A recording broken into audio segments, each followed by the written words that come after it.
Break کے بعد خوش آمدید کہتے ہیں آپ کو پروگرام باخبر سویرا میں. خواتین و حضرات, میڈیکل کالجز میں داخل ہونے والے تقریباً 60 سے 65% اسٹوڈنٹس خواتین ہوتی ہیں, لیکن خواتین ڈاکٹرز ڈگری حاصل کرنے کے باوجود کئی وجوہات سے پریکٹس جاری نہیں رکھ پاتی, اور اس کا حل نکالا ہے ای ڈاکٹر نے.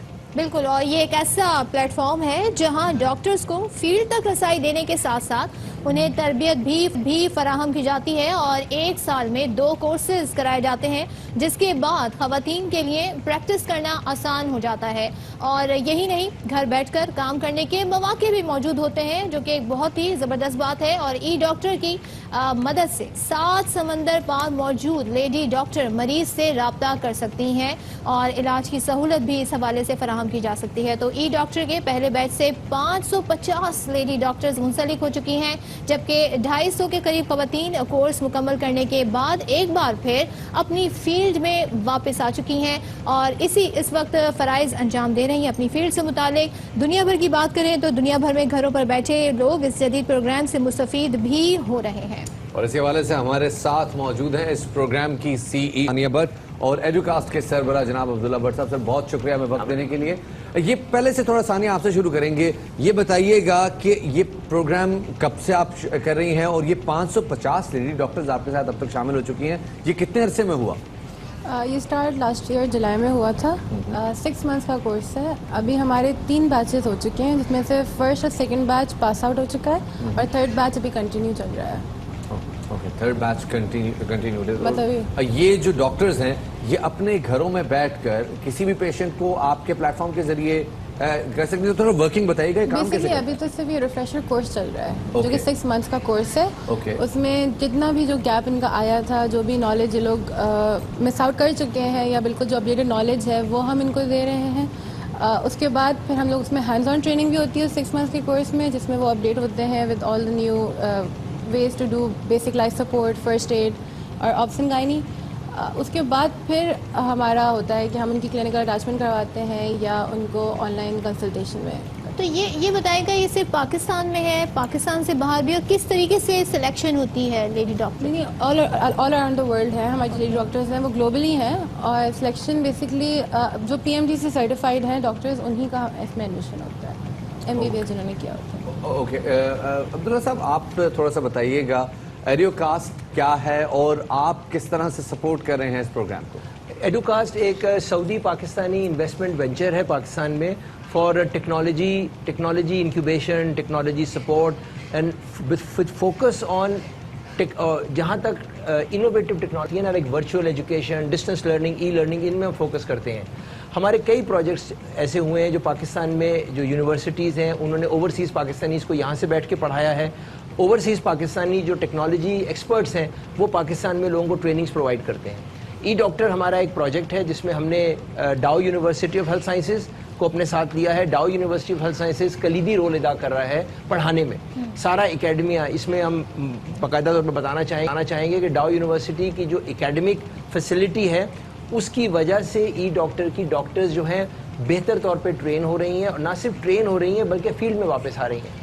جیسے ثانیہ نے آپ کو بتایا کہ 1 سال کے پروجیکٹ کے اندر ہم اب تک 550 لیڈی ڈاکٹرز کو واپس اپنی فیلڈ میں لا رہے ہیں. ایک لیڈی ڈاکٹر کو بنانے میں گورنمنٹ اور پاکستان کا 50 لاکھ روپیہ خرچ ہوتا ہے. تو ای ڈاکٹر, ڈاؤ یونیورسٹی اور ایڈوکاسٹ مل کر گورنمنٹ اور پاکستان کو 2.5 ارب روپے کی انویسٹمنٹ واپس لا رہا ہے. یعنی اب تک ہم کہتے ہیں نا جی پیسہ لوٹا ہوا باہر نہیں آیا, اب ہم نے وہ انویسٹمنٹ جو گورنمنٹ اور پاکستان ان ڈاکٹرز پہ کر چکی تھی, اب ہم ٹیکنالوجی کے ذریعے ان کو واپس لا رہے ہیں تاکہ یہ اپنے پاکستان کے دور افتادہ علاقوں میں اپنے گھروں سے بیٹھ کے لوگوں کا علاج کریں. عبداللہ صاحب یہ بتائیے گا کہ جو اب تک کتنی خواتین آپ کے سامنے ہیں جو اپنے پروفیشن سے 1 سال سے 2 سال سے دور, اور کتنا میکسیمم آپ نے ایسی خواتین کو انٹرٹین کیا ہے جو زیادہ سے زیادہ عرصہ اپنے فیلڈ سے ڈسکنیکٹڈ رہی؟ دیکھیں 1989 میں کوٹا سسٹم abolish ہوا تھا, جس کے تحت میل فیمیل جو ہے اب پرسنٹیج بیسس پہ ایڈمیشن لیتے تھے. لڑکیاں چونکہ بہت اچھا پڑھتی ہیں, بہت انٹیلیجنٹ ہوتی ہیں, آپ اسمائل کر رہی ہیں ڈیفینیٹلی, تو وہ زیادہ ایڈمیشن لیتی ہیں. لیفٹ آؤٹ فیلڈ نہیں, میں آپ کے ساتھ ہوں, تو اس میں ان کا کیا ہوتا ہے کہ وہ ان کو زیادہ فیلڈ میں آتی ہیں. تو اب تک جو ہم ایک اندازہ کر رہے ہیں رفلی 35 to 40,000 پاکستانی وہ لڑکیاں جو نہ صرف پاکستان میں بلکہ نارتھ امریکہ میں, سعودی عربیہ میں, جرمنی میں, مختلف جگہوں پہ اسپریڈ آؤٹ ہیں شادیوں کے بعد وہاں پہ. ہمارے پاس جو لیٹسٹ بیچ جو آیا ہے یعنی سب سے اولڈسٹ ہے وہ 1989 کا ہے. 1989 کی پاسڈ آؤٹ ڈاکٹر ہمارے پاس ای ڈاکٹر کا کورس کر کے فیلڈ میں آ رہی ہیں. واو, امیجن کریں. اور 1989 کے بعد سے انہوں نے کچھ نہیں کیا تھا. یہ نا they didn't practice because problem یہ ہے ہمارا جو ہیلتھ کیئر کا سسٹم ہے اس میں وہ 36 آورس کا نائٹ شفٹ اور ڈیوٹیز اور شادی کے بعد پھر یہ لڑکی نہیں کر سکتی. تو ہم نے ان کو فلیکسیبلٹی دی ہے کہ آپ گھر بیٹھی ہوں, جب جون سا ٹائم آپ کے پاس اویلیبل ہے, آپ گھوٹکی نیو یارک میں اگر بیٹھی ہوئی ہے تو آپ گھوٹکی کے مریض کو سپورٹ کر رہی ہیں, آپ لورالائی کے مریض کو سپورٹ کر رہی ہیں. تو ان کے پاس یہ کمیونیکیشن کس طرح ہو پاتی ہے؟ یہ بنیادی طور پر ٹیلی میڈیسن اس کو ہم کہتے ہیں. یعنی وہ آج کل کے دور میں تو بہت تیز ہو گیا ہے. وہ اپنے ہمارے پاس پوری اپلیکیشن ہم نے بنائی ہوئی ہے, ای ڈاکٹر نے اپنا ایک پورا سسٹم بنایا ہوا ہے جو اوبر کی طرح کا سسٹم ہے جس میں پورا ڈیٹیل ہوتی ہے کون ڈاکٹر کہاں اویلیبل ہے. تو اگر ہمارے سینٹر میں فرض کریں تھرپارکر سے کال آتی ہے کسی پیشنٹ کی تو ہم اس وقت دیکھتے ہیں کون سا ڈاکٹر اویلیبل ہے. اگر رات کے 3 بجے آتی ہے تو نیو یارک میں اگر دن کا ٹائم اور وہاں ڈاکٹر اویلیبل ہے, ہم اس ڈاکٹر سے ریکویسٹ کر کے کنیکٹ کرتے ہیں, وہاں سے بیٹھ کے وہ ڈاکٹر تھرپارکر کے پیشنٹ کو دیکھ رہی ہوتی ہے. صحیح. تو this is truly bringing back the investment in Pakistan. Sania, آپ سے سوال کرنا چاہوں گا کہ جس طرح سے میڈیسن میں کہا جاتا ہے کہ جب تک وہ آپ سامنے پیشنٹ کو دیتے ہیں آپ اس کے لیے اس کو میڈیسن ریکمینڈ نہیں کر سکتے, اسی طرح جو پریکٹس ہے میڈیکل اس میں کہا جاتا ہے کہ فزیکل ایگزام بہت زیادہ ضروری ہے. آپ کو کیا لگتا ہے کہ ٹیلی میڈیسن میں فزیکل ایگزامینیشن کی ضرورت نہیں رہتی یا ڈاکٹر خود اس کی اپنی چوائس ہوتی ہے کہ وہ پیشنٹ کو کہیں آگے ریفر بھی کر سکتا ہے؟ نہیں, ریفر ضرور کر سکتا ہے, لیکن ہمارے یہاں پہ اس طرح کا سسٹم ہے کہ جہاں پہ پیشنٹ ان کو پاس یہ اپرچونیٹی ہوگی کہ وہ اپنے کسی بھی کلینک میں جا کے اپنا پورا جتنا بھی جو فزیکل ایگزامینیشن والا جو ایریا ہے وہ کروا کے پھر اس میں ان کا ڈیٹا بیس ایڈ ہوتا ہے تاکہ جو ڈاکٹر باہر بیٹھا ہوا ہے وہ دیکھ سکے. میں اس کو ایڈ کرنا چاہوں گا.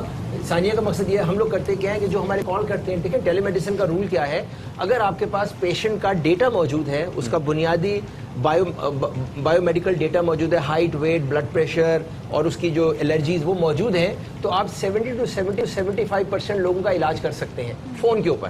یہ American telemedicine association, Pakistan medical association, یا ان کا پریویلنگ ان کی اسٹڈی ہے.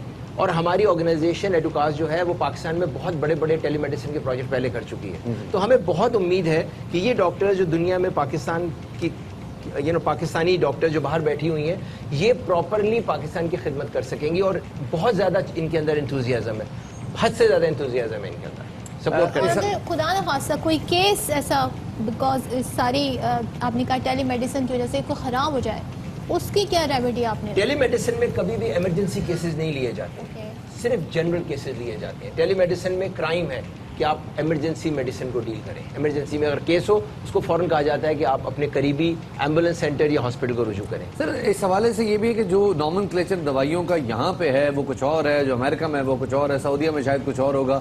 تو ہمیشہ ایسے موقع میں ہم نے دیکھا ہے کہ جنرک نیم یا فارمولا نیمز کے ذریعے دوائیاں ریکمینڈ کی جاتی ہیں. آپ کو نہیں لگتا کہ ہمارے ملک میں خاص طور پہ ایسے علاقوں میں جہاں پہ تعلیم کم ہے وہاں پہ اس حوالے سے ان کو میڈیسن انٹرپریٹ کرنے میں کچھ دشواری ہو سکتی ہے؟ جی, اس کا طریقہ یہ کیا ہے ہم نے کہ ہماری جو ڈاکٹرز گلوبلی بیٹھی ہوئی ہیں اور جو پاکستان میں ہیں ان کو نہ صرف ہم ٹیلی میڈیسن فیملی میڈیسن کی اکیڈمک تعلیم دے رہے ہیں بلکہ ان کو دواؤں کی تعلیم بھی دے رہے ہیں. ڈاؤ کا فارمیسی ڈپارٹمنٹ کمپلیٹلی ان کو اکوپڈ کر رہا ہے دوائی دینی ہے, کون سی دوائی مارکیٹ میں اویلیبل ہے, کون سا برانڈ اویلیبل ہے, مارکیٹ کے لوکل ناموں ایگزیکٹلی لوکل ناموں کے ساتھ. کیونکہ نیو یارک میں یا آسٹریلیا میں جو ڈاکٹر پاکستانی ہوگی اگر وہ پاکستانی مریض کو دیکھ رہی ہے تو پاکستان میں اویلیبل دوائیوں کا بتائے گی وہ, تو وہ ان کو پوری نالج ہم دیتے ہیں.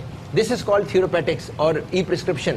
یہ ہمارا کورس ہے جو ہم پورا کراتے ہیں. بہت بہت شکریہ عبداللہ بٹ صاحب, اور بہت شکریہ ثانیہ بٹ ہمیں وقت دینے کا. خواتین و حضرات, معاملہ یہ ہے کہ وقت ہو گیا پورا, اور آپ سے جانے سے پہلے یہ کہ جو خواتین خاص طور پہ جو میڈیکل فیلڈ سے شادی ہو جاتی ہیں, پریکٹس کرتی ہیں, ان کے لیے جو رشتے آتے ہیں پہلی شرط یہ ہوتی ہے صوم و صلات کی پابند ہو, 20 سال کی ہو اور میڈیکل میں اس نے تعلیم حاصل کی ہو. بعد میں انہوں نے اسے گھر بٹھانا ہوتا ہے. ہاں, شادی کے بعد پریکٹس نہیں کریں گے, جاب نہیں کریں گے. چاہیے ڈاکٹر ہی ہوتی ہے. تو یہ مجھے کیا شرائط ہے, اس کی کوئی لاجک؟ تو وہ تمام حضرات جن کی شادی ہونے والی ہے اور انہوں نے یہ شرط رکھی ہوئی ہے کہ شادی ہوگی تو ڈاکٹر سے ہی ہوگی اور شادی کے بعد ہم پریکٹس کرنے کی اجازت نہیں دیں گے, تو بھائی ریکنسیڈر کریں اس معاملے کو اور ذرا عقل نو ہاتھ پاؤ سر, مطلب کیا ہو گیا آپ کو یار. خواتین حضرات وقت ہو گیا آپ سے اجازت لینے کا, آپ سے انشاءاللہ ملاقات ہوگی اب کل 9:03 پہ. شفاعت علی اور صدف عبد الجبار کو باخبر سویرا سے اجازت دیجیے, آپ سے ملاقات ہوگی کل انشاءاللہ. اپنا خیال رکھیے گا.